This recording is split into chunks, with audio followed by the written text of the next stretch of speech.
और सीधे रुक कर लेते हैं धनबाद का, हमारे सहयोगी जुड़े हुए हैं अभिषेक देखिए, जिस तरह से ये रिपोर्ट आई है और ये कहा क्या है कि सबसे प्रदूषित शहरों की लिस्ट में धनबाद का नाम है, और जिस तरह कोरोना काल में जब सब कुछ थम सा क्या था तो उस वक्त ये था कि पूरी दुनिया में एक अलग वातावरण प्रकृति ने दिखाया था, प्रकृति का एक नया रूप देखने को मिला था।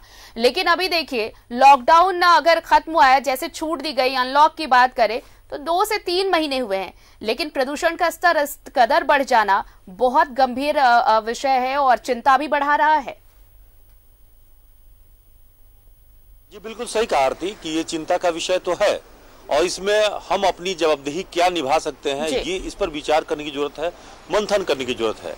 और सबसे बड़ी बात है कि जो आंकड़े आए हैं राष्ट्रीय स्तर पर, उसमें थोड़ी सी आपको बता दें कि ये पिछले 3 साल का डाटा लिया गया है।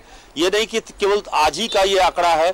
इस डाटा में जो अभी तक जो आंकड़े जारी किए गए हैं उसमें आप देखिए कि 23 राज्य के विभिन्न शहरों के डेटा है, और उसमें सबसे ज्यादा प्रदूषण का मात्रा अगर कहिए PM10 का मतलब हो कि जो वायुमंडल में धूल कण होता है उसके मापने की जो मेजरमेंट है, पोल्यूशन मेजरमेंट जो होता है वो 10 है, और ये 10 मैक्सिमम माना जाता है। बिल्कुल जी मैक्सिमम। अब उसके आधार पर अगर देखिए तो दिल्ली सबसे ज्यादा प्रदूषित है, मतलब देश की राजधानी है वो, और उसके बाद अगर देखिए तो देश की कोयला राजधानी धनबाद है।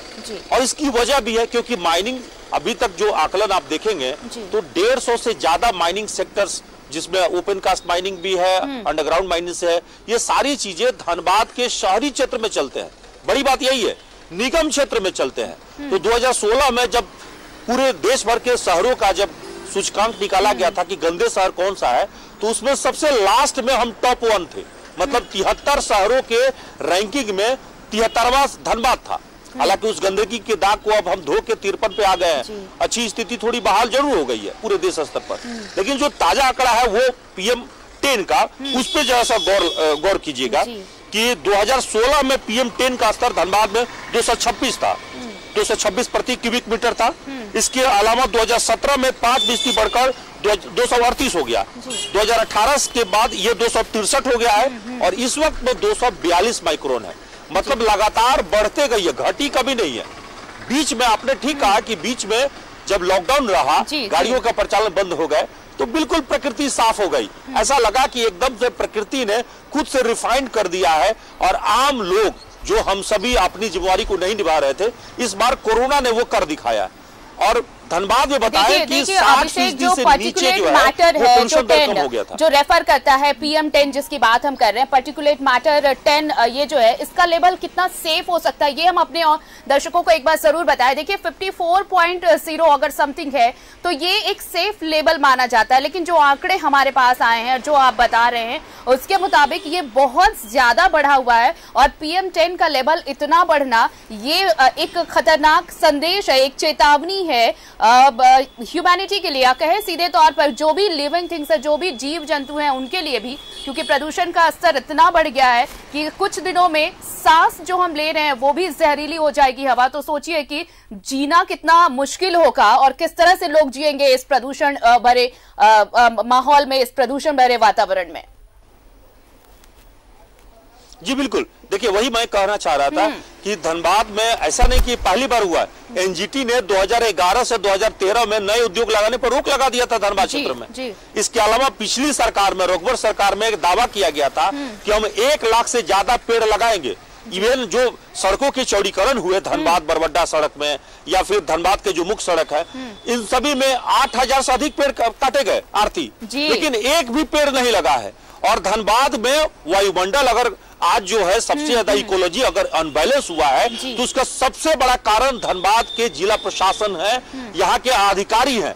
ये अधिकारी थोथी दलील देते हैं और हवा में महल खड़ा करते हैं, कागजों में दिखाते हैं। हकीकत में देखिए तो पेड़ 1 लाख पेड़ लगाने की बात बिल्कुल बेमानी साबित हुई है। धनबाद में अभी भी आप आएंगे तो पोल्यूशन का लेवल सबसे ज्यादा है। झरिया में सांस लेना मुश्किल हो जाता है, पुटकी क्षेत्रों में जाएंगे, बागा क्षेत्रों में जाएंगे, सांस लेना मुश्किल हो जाता है।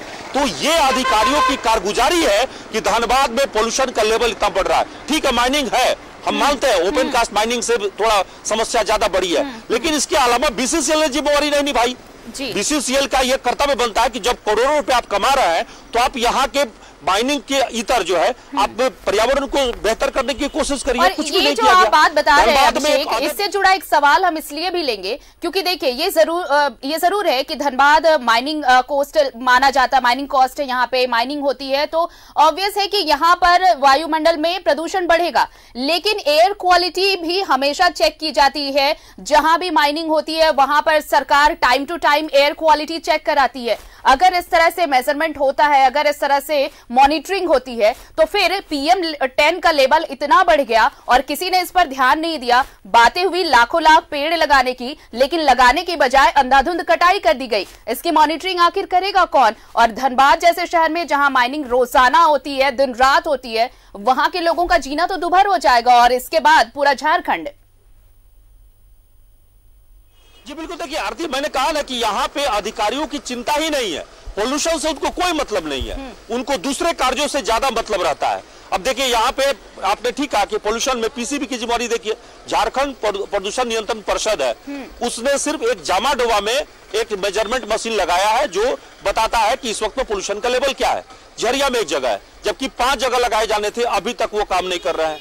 अभी जो हमारे पास सिम्फर वैज्ञानिक संस्थान है, उसने जो अपनी रिपोर्ट दिया है, उसका कहना है कि बायोमास की जो है वो तेजी से बढ़ रहा है, क्योंकि इस क्षेत्रों में आप देखिएगा कि मीथेन का निकलना, चूंकि जो कोयलियारी क्षेत्र है उसमें मीथेन, कार्बन मोनोऑक्साइड, तरह तरह के गैस रहते हैं, कार्बन का उत्सर्जन होता है, और कार्बन सबसे ज्यादा जो है प्रदूषण के लिए जिम्मेदार होता है। तो धनबाद में रहने वाले लोगों का जो आज के समय में लोग बीमार हो रहा है या कई तरह की जो बीमारियां हो रही है, उसका एक बड़ा कारण प्रदूषण भी है। प्रदूषण के कारण हमारे तरह तरह की जो समस्या, संकट उत्पन्न हो रही है।